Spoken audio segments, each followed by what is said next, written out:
Hi friends, எல்லாருக்கும் வணக்கம்.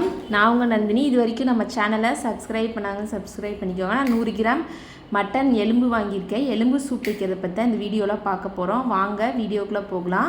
குக்கரில் ஆயில் ஊற்றிக்கிட்டு சின்ன வெங்காயம் கட் பண்ணியிருக்கேன், அதை போட்டுட்டு நல்லா பொன்னிறமாக வதக்கிக்கணும்.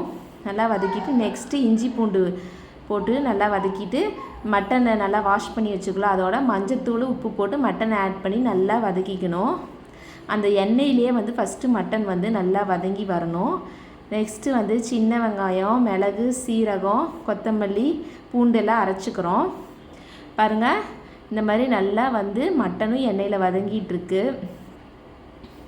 இப்படியே நல்லா வதக்கிட்டே வரணும். கொஞ்சமாக தண்ணி சேர்த்துட்டு லைட்டாக மூடி வச்சு கொஞ்சம் நேரம் கொதிக்கணும். நம்ம எடுத்து வச்சுருக்க மசாலாவை அரைச்சாச்சு. நல்லா அரைச்சதுக்கப்புறம் இது நல்லா கொதி வந்துருச்சா, இப்போ மசாலா நம்ம அரைச்சி வச்சதில் ஆட் பண்ணிக்கிறோம். தேவையான அளவு உப்பு சேர்த்திக்கிறோம். நல்லா வதக்கிட்டே வரணும். இந்த மாதிரி வதக்கிட்டே மசாலாவோட கொஞ்சம் வாட்டர் ஆட் பண்ணிக்கணும். ஆட் பண்ணோன்னே நல்லா கொதிக்குது. கொதிச்சோடனே குக்கரை மூடி வச்சுட்டு ஒரு 7-8 விசில் விட்டுணும். சூடான சுவையான mutton soup ready. Okay friends, பாய்.